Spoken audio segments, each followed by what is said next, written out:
Yeah.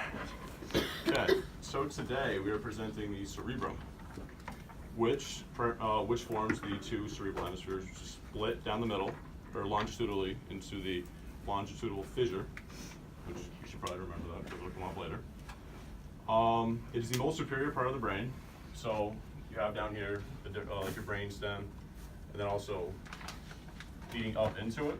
If you look at your brain sort of like a mushroom, it's like a cap that covers what's inside, which is another one of the lobes, which I do not cover in this presentation.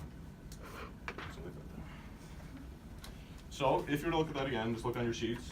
On the second diagram, not the one that is on the front page, you will then see that there are a lot of bumps and grooves.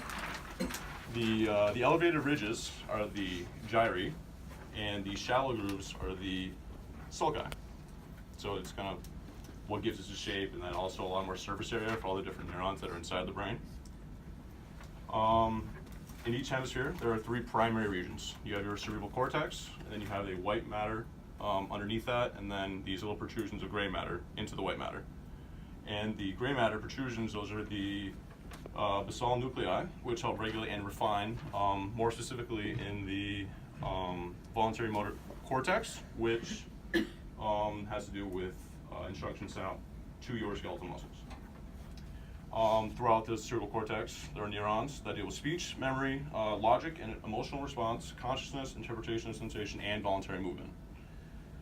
So primarily, you have 4 different lobes, which, although it's not in color on your sheet, you have right here, frontal, then you have your parietal, occipital, and then your temporal. And in between your two hemispheres, before I move on to the lobes, you have the corpus callosum, which essentially connects your two hemispheres together, and all it is just a bundle of nerve fibers that send signals in between each one. And actually, there are surgeries that will sever this passageway in between your hemispheres, although it is not necessary for you to live and carry out normal functions.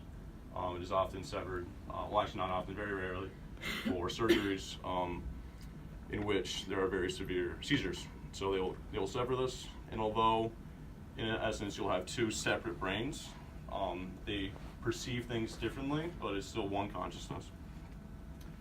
Right here, in the blue, although it's not in blue, and it is not in color on yours, that is the primary somatic sensory cortex.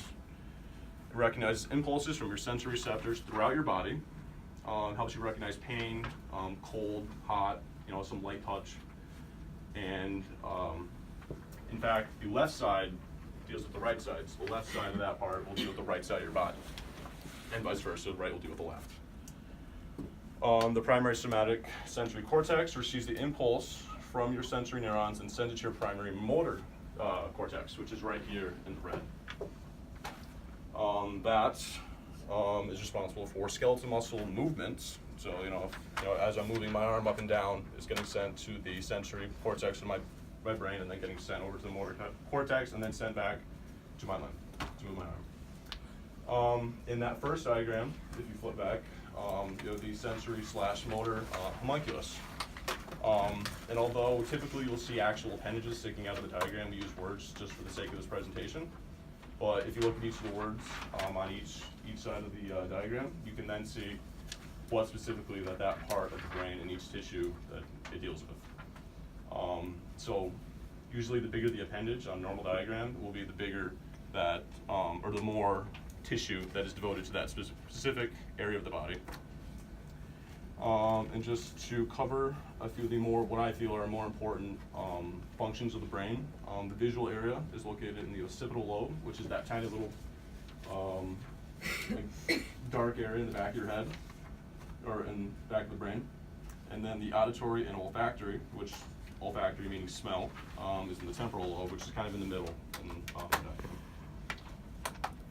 And to cover pretty much everything that we have talked about, I have a Kahoot game that you all need to open up your devices and use the code on the board.